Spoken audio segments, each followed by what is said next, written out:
2 Kings 5.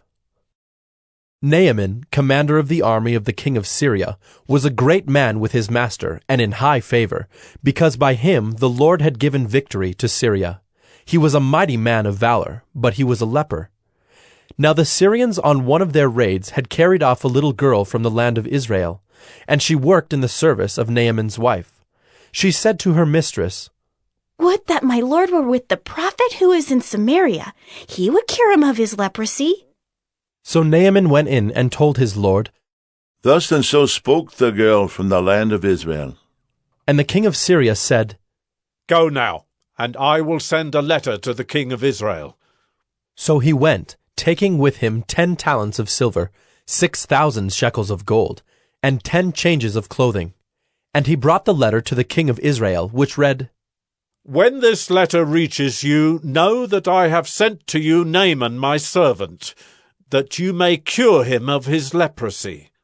And when the king of Israel read the letter, he tore his clothes and said, Am I God to kill and to make alive, that this man sends word to me to cure a man of his leprosy? Only consider and see how he is seeking a quarrel with me.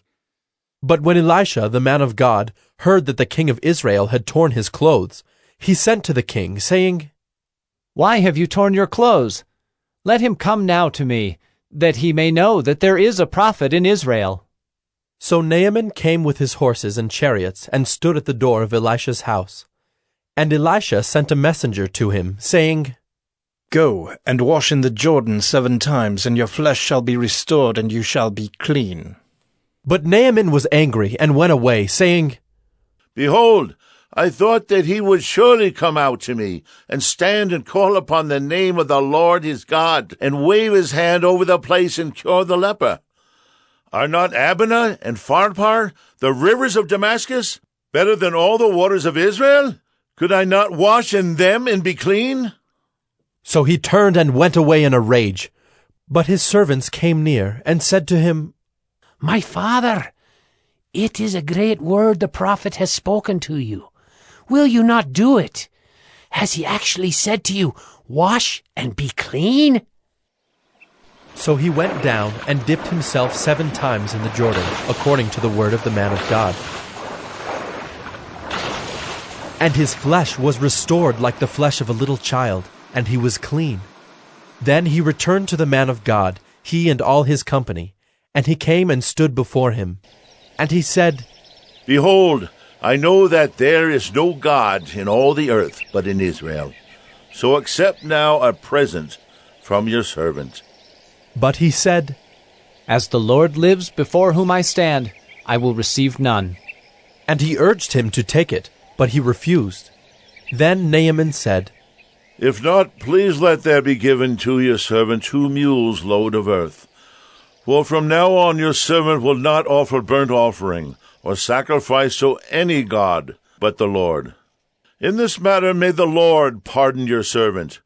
When my master goes into the house of Rimmon to worship there, leaning on my arm, and I bow myself in the house of Rimmon. When I bow myself in the house of Rimmon, the Lord pardon your servant in this matter.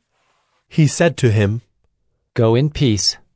But when Naaman had gone from him a short distance, Gehazi, the servant of Elisha, the man of God, said, See, my master has spared this Naaman, the Syrian, in not accepting from his hand what he brought.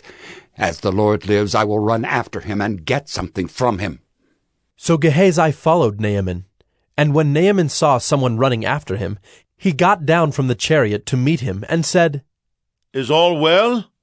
And he said, All is well, my master has sent me to say, There have just now come to me from the hill country of Ephraim 2 young men of the sons of the prophets.